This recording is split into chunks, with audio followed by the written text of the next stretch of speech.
Hi, this is Unsuitable with Mary B. Safrit, the podcast where I interview single Christians about their lives and faith. Hey there, and welcome to the series and season wrap-up. The last 4 dynamite interviews from Ian, Amber, Nina, and Petra focused on work, but there were themes of story, communication, and connection running through all of them. They shared a ton of wisdom on how their faith informs their work, so go back and listen if you haven't yet. I'm going to shake things up a bit for this wrap-up, so I'd love your thoughts and comments on what style you like better, or if you like the variety. Today, I'm going to posit and explore a question that ran through all 4 episodes of this series. At the end, I'll tie in how all of this helps you in your everyday life. But for the first part, I'd love to take the opportunity to dig in together. All 4 interviewees spoke about their work, but there was a sub-theme of communication and storytelling. Ian talked about acting as storytelling and as an exercise in empathy, and he described God as the ultimate storyteller. He spoke about his craft as a way to communicate the truth of the human experience and how faith informs the way he approaches a role. He spoke of how he uses his imagination to prepare for a role and how certain roles have connected him to God, other humans, and himself. Amber spoke of communication in her work as a way of connecting her to the men and women she works with and people who see the world differently than she does. As someone who works in a sensitive and hot topic field, engaging with people's stories has taught her empathy and humility. Nina described her work communicating cerebral ideas and means of expression in an approachable manner. She talked about working with talented artists and thinkers in a way that confers dignity and respect. And Petra spoke of the many ways she has used words and story over the course of her career. She's communicated as herself, as a ghostwriter, and as a writer coach. She spoke of the effect Toni Morrison's The Bluest Eye had on her as a young child, and the power of seeing someone like her depicted in a story. She described the uncertainty of working in the business of words and how she communicates with grace. And so the question that arose as I listened to each of these amazing storytellers was this: what is the role of storytelling in the age of information? To phrase it a few different ways, when we can Google any question that pops into our head and immediately get an answer, what place does storytelling have in how we understand our world, each other, and ourselves? Why speak in abstraction when we can find a listicle for any and every whim we have? When we are oversaturated with content and overwhelmed by the number of choices we have, what is the point of something as seemingly circuitous as storytelling? These questions are the basis of today's discussion. I devoured books as a child, in the moments when I wasn't outside, barefooted in the dirt and conversing with thin air. Each summer, my brother and I spent a week or 2 at our respective summer camps in the mountains of North Carolina. The trip always began at the library, where we chose books on tape to fill both 7-hour car trips. There and back again, as one might say. We listened to everything: a children's tape of Greek mythology, censored stories from Arabian Nights, The Hobbit, Harry Potter.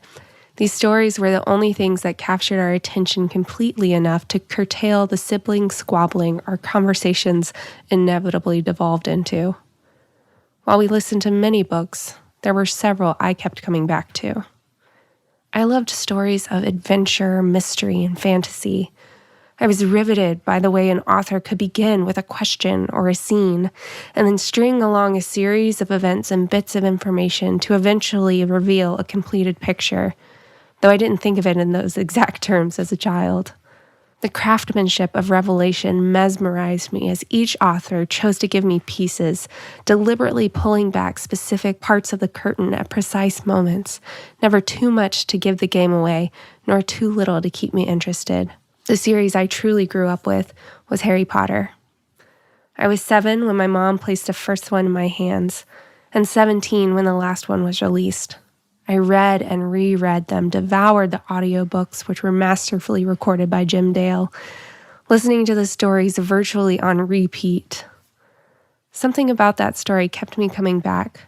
That lonely little boy who was introduced to a world that had been right in front of him, and yet he had never seen. Growing up as he, Ron, and Hermione grew up, watching them learn and imperfectly seek to do what was right because it needed to be done, it spoke to something unnamed and unexamined deep within me that I didn't have words for yet. I cannot fully articulate the gift that all these authors gave me, because it was a gift I didn't know I was getting. In a time when my world didn't make sense, these stories taught me hope, not by giving me a literal definition or even an explicit allegory, but simply because they brought me into another world and showed me the human experience in that world. These were people, sometimes children like me, who lived in worlds that didn't literally resemble mine, but they were also worlds of chaos and darkness and confusion that these characters were figuring out how to live in. And yet, even though the characters had no concept that they were in a story or that they would make it through the story, the author saw them through every danger and uncertainty and placed them at a conclusion where all the disparate pieces fit together. Their challenges led to a satisfying end, and the bigger picture was made clear. The best ones were worlds in which I could immerse myself, where there was danger and confusion, but ultimately a loving author who knew where we were going and who would make sure we made it there. The path might be long and circuitous, the bad guys might be scary, but these were merely moments, plot points that kept the story moving. The larger arc always led inexorably to the same place. It helped me believe that, as Sam tells Frodo in The Two Towers, that there's some good in this world, and it's worth fighting for. Stories help us make sense of the incomprehensible, not by giving us literal definitions, but by freeing our imaginations to see what might be. Not just fictional stories, but true stories as well. They draw our attention to something we wouldn't be able to see otherwise. Eugene Peterson writes, "Storytellers activate our imaginations to see and hear beneath the surface of life and involve us in the many dimensions of what is going on behind our backs or just around the corner." That's something that Amber and Ian got at in their interviews. Stories move us from memorized facts and talking points into the guts and bones of each other's lives. But more than that, they have this ability to connect us to our unexamined pain and delight and fear and longing. When we hear or read a story and see ourselves in the characters, when we read the words that have been rattling around in our souls, when we watch the characters struggle in ways that we have or those closest to us have, we lean in and we want to know that the story ends well, because then maybe ours will too, even if the ending isn't what we expected or thought we wanted. It's interesting to think about our current cultural moment, the cacophony and the existential dread that follows around every millennial I know. Whether it's the reality of the 24-hour news cycle, or things truly are as dire as they seem, everything feels desperate and urgent. And with threats like climate change, white supremacy, and stories of global political instability, our instinct is to try and stay on top of facts and doctrine. It is difficult to resist the instinct to dig in our heels, to dehumanize and demonize our opponents, and to try and yell louder than everyone else. To be sure, we need accurate information, smart people coming up with practical solutions and advice, to engage with local and global issues, and to advocate for the voiceless. But I wonder if there's a way to do so without losing connection and empathy in the process. As a Christian and a communicator, it is helpful for me to look at how Jesus communicated. He was a man living in an occupied land, a member of a minority people group. The existential threat to Israel, its people, and its culture was ever present. This is a longer quote from David Brooks, but it paints a picture of the cultural moment Jesus entered into. Everything was fraught, semi-hysterical, tension-filled. Under the boot of the Romans, Jews clung intensely to the temple as a remaining foothold on this earth. desperate criminal gangs roamed the countryside looking for plunder. Minor league revolutionaries were perpetually rising up and getting crushed. There were 7 small revolts between AD 26 and 36 alone around the time of Jesus' ministry. We get a picture, then, of Israel as something of a powder keg. As we enter into the story of Jesus and the stories Jesus told, this is the world we enter into. Jesus showed up on the scene and began proclaiming that the kingdom of God was at hand. And how did Jesus communicate? He gives sermons and he teaches. He prays and performs signs and miracles. But he also tells stories and has ordinary conversations with his friends and followers. And he uses these stories and conversations in specific and strategic ways. The stories, called parables, were disarmingly ordinary and yet shockingly subversive for those who had eyes to see and ears to hear. They serve an entirely different role from preaching and teaching. They don't merely relay information. Peterson writes, "Parables are a way of saying something that involves the imaginative participation of the listener. Inconspicuously, even surreptitiously, a parable involves the hearer." He continues to say that a parable is not ordinarily used to tell us something new, but to get us to notice something that we have overlooked, though it has been right there before us for years. Or it is used to get us to take seriously something we have dismissed as unimportant because we have never seen the point of it. It is interesting to note that many of these stories, at least the ones recorded in the book of Luke, occur as Jesus and his followers are headed from Galilee to Jerusalem, where Jesus will be executed. As things become more and more urgent, these everyday encounters and stories are brought to the forefront of Luke's account. There must be something here that Jesus doesn't want his followers to miss, so why doesn't he just tell them? I'm sure the answer is multivariate, but I want us to consider the participatory nature of storytelling here. It's a powerful way for Jesus to show his followers the kingdom of God in action, in their midst, in their everyday lives. He shows them the subversive effect of a life reordered to the priorities of the kingdom of God, transforming every aspect of their lives and hearts for the benefit of their families, communities, and culture. And though we have to work a little harder to understand the context of these stories, we are brought into them as well. But it is important to notice how we as modern readers enter into the story. Who do we assume we are in the story? Who do we assume to be the protagonist? What lenses are we bringing to the story that might not serve us well? The fun thing about Jesus' stories is that they are masterfully crafted because they are told by the true master of the craft. God spoke the world into existence using language, the same method we use to say things like pass the salt. And God is weaving together an intricate story with our lives and our participation in the kingdom, but also an eternal story of which we are smaller than a pinpoint.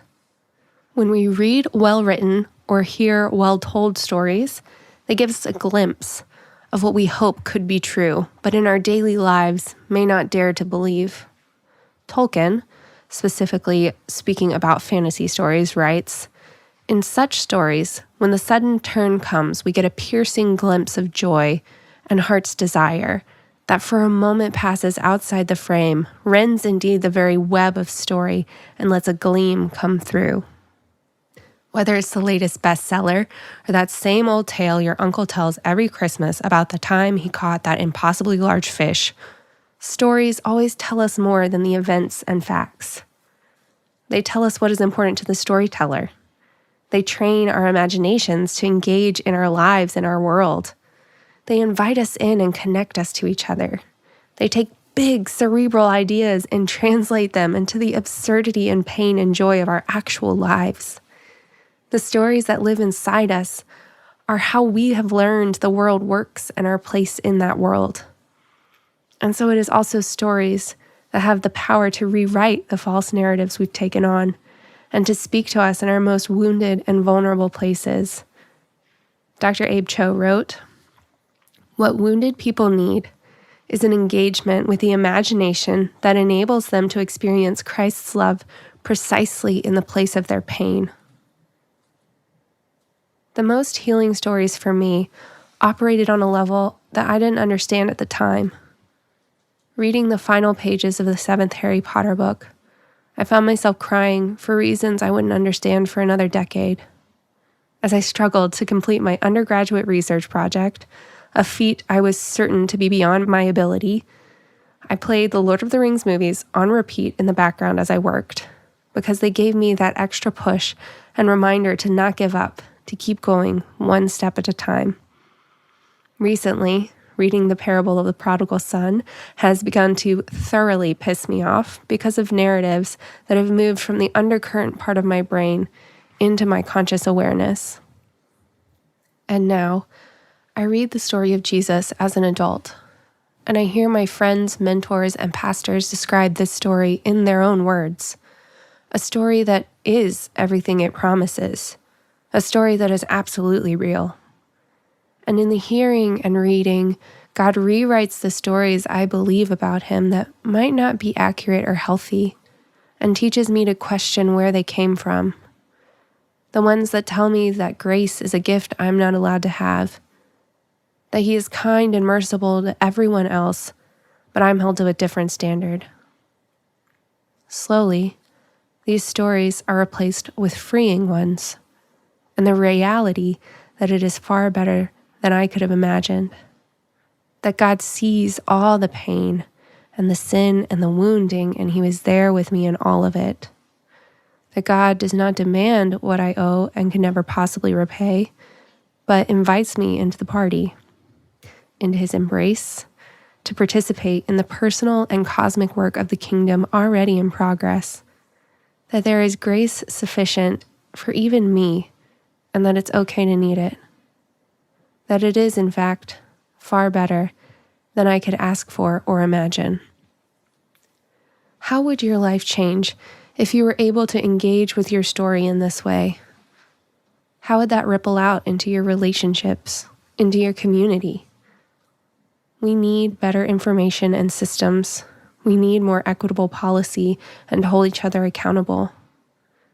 But how would your life change if in the deepest parts of your soul and your life, the story changed from, I am unsuitable, to, I am fully seen and fully loved? What underlying stories, memories, and wounds are writing doubt where there could be faith? I want to leave you with some words on story from Emily P. Freeman, an author and podcaster. The story arc can be one of hope, even though each part of the story may have had its share of hopelessness. The story arc can be one of faith, even though the characters may have shaken fists and asked hard questions and yelled at the top of their lungs. The story arc can be joyful, even when people are broken. Remember that today is a plot point. Thanks for listening. Credits for the quotes can be found in the episode description. That is officially a wrap for season 3. I'm going to take some time off to dream and scheme and plan, so follow me on social media to stay up to date with what's happening. If you're digging the idea of stories and parables, I write stories specifically for single Christians on my blog, marybsafrit.com. While you're there, I'd love to hear from you and stay in touch. Click on the Join the Conversation tab and get on my email list. You'll get my newsletter every other Wednesday, which contains an exclusive message and simple tips for increasing your mental bandwidth and deepening your relationships. Theme music is by Chad Rawlinson and sound editing by Andrew Kim. Unsuitable with Mary B. Safrit is copyright Mary B. Safrit, LLC, all rights reserved.